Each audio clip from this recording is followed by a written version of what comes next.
আমাদের এখন অতীতকে স্মরণ করে ভবিষ্যৎ গড়ে তুলতে হবে। একটা মানবিক দেশ, একটা কল্যাণের দেশ। কল্পনাই করা যায় না গত সরকারের আমলে এই পুলিশ বাহিনীর অনেকে, পুরা বাহিনীর কথা আমি একসাথে বলবো না, কতখানি হৃদয়হীন ছিলেন, নিষ্ঠুর ছিলেন। আমি তো মাত্র 36 ঘন্টা ছিলাম, তারপরে জেলে ছিলাম 2 বছর। এই 2 বছরে এরকম অজস্র কাহিনী দেখেছি যেগুলো লিখলে একটা বিরাট বই হয়ে যেতে পারে। আমাদের জন্য সুখের খবর, এখন যারা ক্ষমতায় আছেন তারা এই মানবিক গুণ সম্পন্ন বলে আমি মনে করি, এবং তারা বেশ করিতকর্ম। রাজনৈতিক দলের একজন নেতা হিসেবে আমি কাউকেই মনে করি না যে তিনি পর্যবেক্ষণের বাইরে থাকবেন। একেবারে নিরঙ্কুশ সমর্থন কখনো কোনো কাজের কথা নয়, কিন্তু তারপরেও আমি বলবো খুব অল্প সময়ের মধ্যে তারা এই ব্যাপারে আপনাদের দাবির মতো কমিশন করেছেন, গুম বিরোধী যে আন্তর্জাতিক কমিশন তাতে সই করেছেন, এবং আমি আশা করি তারা আগামী দিনেও কাজগুলো করতে পারবেন। কঠিন কাজ। আমি মনে করি মায়ের ডাক, অধিকার এবং অন্যান্য সংগঠনগুলো মিলে এ পর্যন্ত যতজন ডিসঅ্যাপিয়ার করেছেন তাদের একটা লিস্ট তৈরি করেছেন, সেটা প্রায় 95% বা তার চাইতে বেশি কারেক্ট। একদম 100% কারেক্ট করতে পারবেন কিনা তা জানি না। যারা যারা এই ঘটনাগুলো ঘটিয়েছেন সেই মানুষগুলোকে খুঁজে বার করতে পারবেন কিনা সেটাও একটা কঠিন কাজ। সবচেয়ে বেশি কঠিন মনে হয় যে দেশই গড়ে উঠুক, যত ভালো, যত নির্যাতন বিরোধী, গুম বিরোধী, মানবতাবাদী, সেই জায়গায় একটা বিরাট শূন্যতা কিন্তু থাকবে।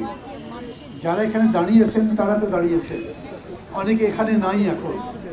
আত্মীয় স্বজন, তাদের স্বজনরা মনে করছেন এই যে আন্দোলন যা বিজয়ী হয়েছে তাদেরকে খুঁজে বার করতে পারবে। কিন্তু সত্যি কথা হচ্ছে এই এতগুলো মানুষের মধ্যে অনেকেই আমাদের মধ্যে আর ফিরবেন না। এই কষ্ট হয়তো তারা জীবনেও ভুলতে পারবেন না। আর এই রাষ্ট্রের বুকে যে কত বড় ক্ষতটা তৈরি করবে আমি মনে করি সেটাও কখনো মুছে যাবে না। আমি শুধু আহ্বান করব ওই ক্ষতটাকে বুকে ধারণ করে সবসময় মনে করেন এই ধরনের স্বৈরাচার, এই ধরনের অমানবিক আচরণ প্রশাসনের যেখানে থাকেন, রাজনীতির যেখানে থাকেন, সমাজের যেখানেই বসবাস করেন, এগুলোকে ঘৃণা করতে পারতে হবে। ওই যেরকম করে ডক্টর ইউনূস বলেন না, বাংলাদেশ একটা পরিবারের মতো, একটা পরিবার হিসেবে গড়ে তুলতে চাই। আমিও বলতে চাই সেরকম করে এই যে ঘৃণা, হিংসা, প্রতিহিংসা, খুন এবং মানুষকে জোর করে ধরে একেবারে থেকে নাই করে দেওয়া, এই জায়গা থেকে বেরিয়ে আমরা মানবিক হই, একটা ভালোবাসার দৃষ্টিভঙ্গি দিতে পারি, সেই রকম একটা দেশ গড়তে পারি বাংলাদেশ, যেই দেশ আসলে বসবাসযোগ্য, প্রাণ ভরে নিঃশ্বাস নেওয়া যাবে, বুক করে হাসা যাবে এবং মানুষের সাথে নিজের হৃদয় উন্মোচন করে কথা বলা যাবে। এখন সবাই বলছেন কথা বলবার অধিকার থাকতে হবে, গণতন্ত্রের অধিকার থাকতে হবে, সেই জায়গায় আমরা থাকি। এই ব্যাপারে আমরা সরকারকে সর্বাত্মক সহযোগিতার প্রতিশ্রুতি দিয়েছি। আমরা একটা ওয়াচ ডগের মতো, পলিটিক্যাল পার্টি বটে, অন্যান্য সোশ্যাল অর্গানাইজেশন, কালচারাল অর্গানাইজেশন, তারাও তাই হওয়া উচিত। ওয়াচ ডগ এই অর্থে সবই তো আর কারেক্ট করা যায় না। যারা এই গুম খুনের শিকার তার সাথে সাথে খেয়াল করেন কতগুলো মানুষ এই জুলাই অভ্যুত্থানে মারা গেছে, 1000-এর কাছাকাছি, হয়তো বেশি, এখনো জানি না। আমরা বলছি ওদেরও প্রতিটা গুলি, প্রতিটা হত্যার বিচার করতে হবে। আমরা চাইছি ওই মানুষগুলো যারা মারা গেছে তাদের পরিবারের প্রতি সরকার যত দৃষ্টি রাখে। একটি ঘটনা শুধু বলি আপনাদের কাছে, কথা বলে শেষ করব। আমার বাড়ি বগুড়ায় 11 জন মানুষ এই আন্দোলনে আত্মাহুতি দিয়েছেন। তাদের কবরে আমি যাওয়ার চেষ্টা করেছি, 11টাতেই যেতে পারিনি। একজন ছাত্র আর 10 জন, বিশ্বাস করুন 10 জন একেবারে দরিদ্র নিরন্ন মানুষ। একটা কবরে যখন যাচ্ছি তখন অন্তত 3টা টয়লেট পার হয়ে আমাকে যেতে হয়েছে, ওখানে কোনো মানুষের বাড়িঘর নেই। আমি লোকজনকে জিজ্ঞেস করলাম এখানেই কেন কবর দেওয়া হলো? তারা বললেন ও তো রিক্সা চালাতো, নিজের জন্য তার 1 ছটাক মাটি নেই, কোথায় কবর দেবে?